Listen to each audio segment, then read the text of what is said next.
अल्हम्दुलिल्लाहि रब्बिल आलमीन वस्सलातु वस्सलामु अला सय्यिदिल अंबिया'i वल मुरसलीन मुहम्मदिन व आलिहि व अस्हाबिहि अजमाइन। अऊज़ु बिल्लाहि मिनश शैतानिर रजीम। बिस्मिल्लाहिर रहमानिर रहीम। इन्नद दीना इंदल्लाहिल इस्लाम अल्लाहु व अन्ना मुहम्मदन अब्दुहु व रसूलुहु व इक़ामिस सलाति व ईताइज़ ज़काति वल हज्जि व सौमि रमज़ान औ कमा क़ाल अलैहिस्सलातु वस्सलाम। मोहतरम उलमाए किराम, मशाइख, जिम्मेदारान और तौहीद लाइब्रेरी को सजाने, चलाने और इसके ज़रिए दीनी दावत को आम करने वाले तमाम अहबाब और अज़ीज़ दीनी इस्लामी भाइयों, मैं शुक्रगुज़ार हूँ फ़ज़ीलतुल शेख तफ़ज़्ज़ुल हक़ साहब फैज़ी का कि उन्होंने मुझे मौका दिया कि आप हज़रात के सामने कुछ बातें अर्ज़ कर सकूँ। मालूम हुआ कि यहाँ तौहीद लाइब्रेरी की निगरानी में इन उलमाए किराम के ज़ेर एहतिमाम 10 रोज़ा इस्लामी तरबियती कोर्स और निसाब पढ़ाया गया है। माशाअल्लाह ये बहुत अहम और ज़रूरी इक़दाम था जो इन्होंने उठाया और इस काम के लिए ये मुबारकबाद के मुस्तहिक़ है।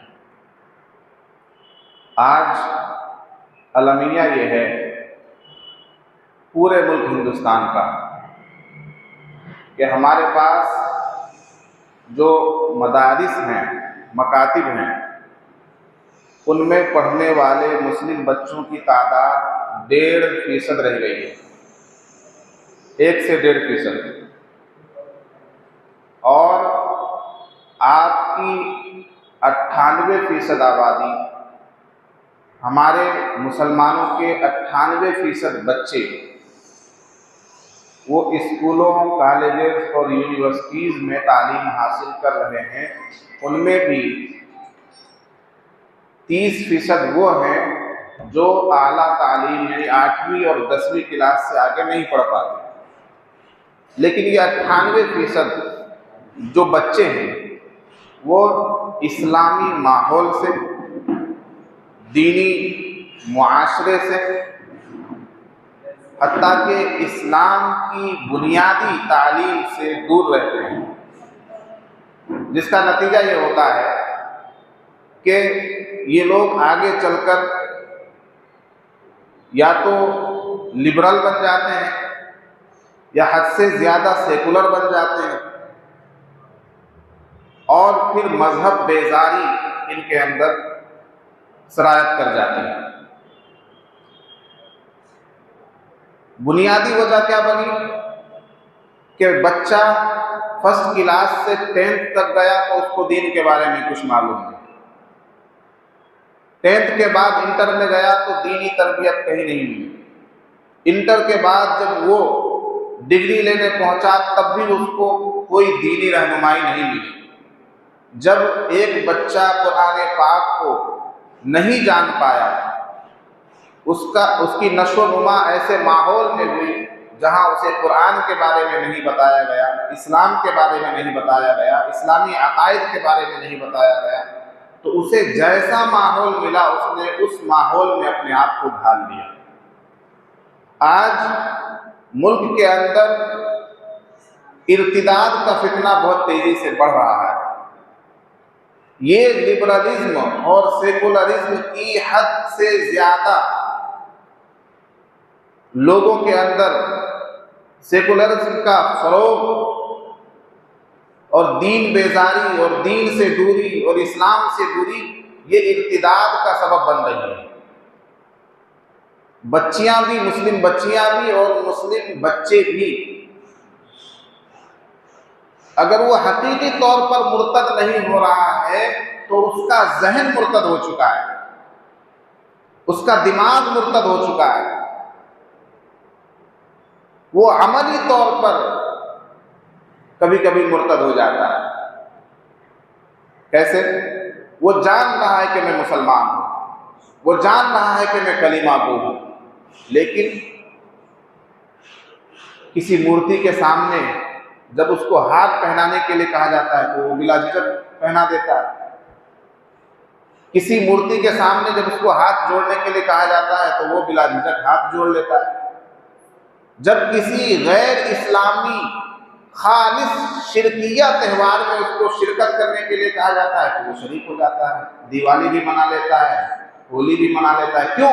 इसलिए कि वो ये समझ रहा है कि इससे हमारी मुसलमानी में थोड़ी कुछ फर्क आएगा। ये वो समझ रहा है कि हम तो जैसे मुसलमान हैं रहेंगे, तो इसलिए वो होली भी मना रहा है, दिवाली भी मना रहा है। तमाम शिरकिया काम जो हो रहे हैं दुनिया के अंदर वो उसमें हिस्सा ले रहा है। तो उसे खुद मालूम नहीं कि मैं कब मुर्तद हो रहा हूं और कब मुसलमान हो रहा हूं। ऐसे अमाल शिरकिया में हिस्सा लेकर मुर्तद हो जाता है, फिर जुमे के दिन जुमे की नमाज पढ़ने आता है, मस्जिद में दाखिल होता है, ला इलाहा इल्लल्लाह मुहम्मद रसूलुल्लाह पढ़ता है, फिर मुसलमान हो जाता है। तो अनजाने तौर पर शिर्क कर रहा है। इसी के ताल्लुक से नबी पाक सल्लल्लाहु अलैहि वसल्लम ने इरशाद फरमाया था कि एक दौर आएगा कि लोग सुबह मुसलमान होंगे और शाम को काफिर, शाम को मुसलमान होंगे और सुबह काफिर। ये वो दौर है। ऐसे में वो जो 98% आबादी है जो बिल्कुल दीनी तालीम से, इस्लाम के बुनियादी नजरियात से, इस्लाम की बुनियादी तालीमात से, इस्लाम के बुनियादी अकाइद से बिल्कुल नावाकिफ है, उनके लिए इस तरह के प्रोग्राम चलाना अशद जरूरी है। वो 10 रोज़ा तरबियती वर्कशॉप हो, 15 रोज़ा तरबियती वर्कशॉप हो, मैं इन हजरात को मुबारकबाद पेश करता हूँ। इन्होंने शुरुआत की और ये सिलसिला जारी रहना चाहिए। हर 2-3 महीने के अंदर 10 रोज़ा हो, 15 रोज़ा हो। खासकर आप टारगेट कीजिए कॉलेज के और यूनिवर्सिटी में पढ़ने वाले और इंटर और 10th पास करने वाले तलबा को कि वो आकर आपके इस कोर्स में शामिल हों, शरीक हों और पढ़ें। तालीम, दुनियावी तालीम भी ज़रूरी है, हमें इस मुल्क की ज़रूरत बनना है। लेकिन किसी शायर ने कहा था, हमारे दोस्त हैं सरफराज बज़मी साहब राजस्थान का, उनका शेर है, बाद लोगों ने इसको अल्लामा इकबाल की तरफ मंसूब कर दिया।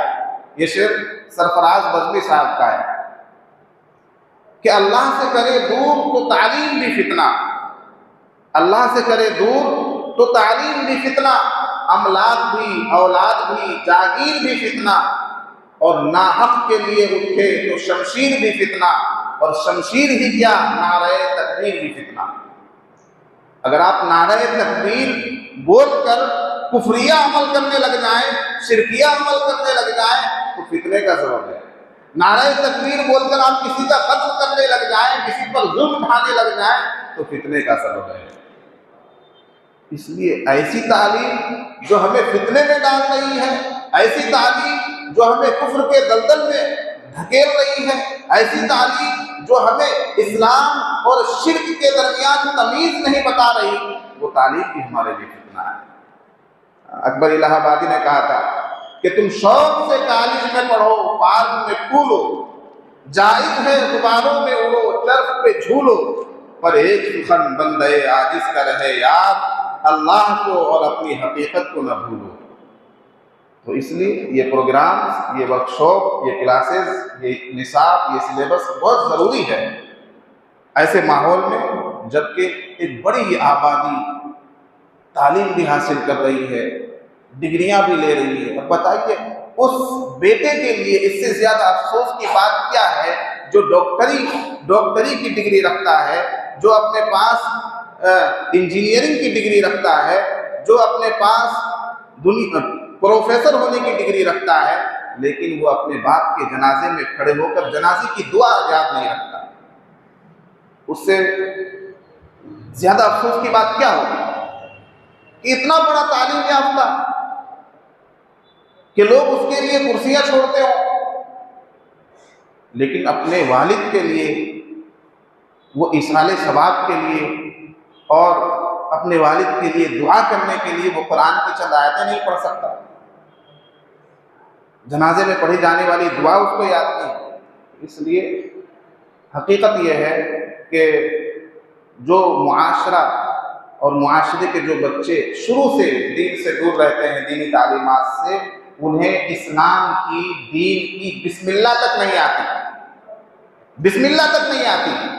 उनसे मालूम कीजिए कि सुबह उठने की बिस्मिल्लाह क्या है, नहीं मालूम। खाना खाने की बिस्मिल्लाह क्या है, नहीं मालूम। बैतुल खला जाने की बिस्मिल्लाह क्या है, नहीं मालूम। वजू करने की बिस्मिल्लाह क्या है, नहीं मालूम। खाने के बाद की दुआ क्या है, नहीं मालूम। सोने की दुआ क्या है, नहीं मालूम। उठने की दुआ क्या है, नहीं मालूम। मस्जिद में दाखिल होने की दुआ क्या है, नहीं मालूम। मस्जिद से बाहर निकलने की दुआ क्या है, नहीं मालूम। तो ये क्या है? ये बिस्मिल्लाह ही तो है। दीन की बिस्मिल्लाह तक नहीं मालूम है। अल्लाह तबारक व तआला हमें तौफीक दे कि हम उम्मत मुस्लिमा की इस बड़ी आबादी के लिए दीन इन तक पहुँचाने का, इस्लाम इनके अंदर दाखिल करने का और इन्हें कामिल और मुकम्मल मुसलमान बनाने का, और अपने जो माहौल में जितने भी लोग रहते हैं, हमें ज़रूरत इस बात की भी है कि हम अपने घराने, हम अपनी बस्ती, हम अपने महल्ले, हम अपने करिया और हम अपने आसपास के माहौल को दीनदार बनाएं। हमें अगर अल्लाह तबारक व तआला ने इस लायक बनाया है कि आज हम कुरान पाक को जान रहे हैं, पढ़ रहे हैं, समझ रहे हैं, कुरान पाक की तालीम हमने हासिल की है, इस्लाम के बारे में कुछ शुद्ध-बुद्ध हमें हासिल हुई है, तो हमारे लिए ये भी ज़रूरी है कि हम इस तालीम को आम करें, इसके दाई बने, इस्लाम के दाई बने, कुरान के दाई बने, अपने आसपास के माहौल को दीनदार बनाएं। ये तमाम उलमाए किराम की हमारी जिम्मेदारी है। अल्लाह तबारक व तआला हमें भी इस जिम्मेदारी का एहसास करने की तौफीक अता फरमाए, और तमाम लोगों को, तमाम तलबा को जिन्होंने इस प्रोग्राम में हिस्सा लिया है, उन्हें पूरी ज़िंदगी दीन की राह पर, सिरात मुस्तकीम पर रहकर चलने की तौफीक अता फरमाए। व आखिरु दावाना अल्हम्दुलिल्लाह।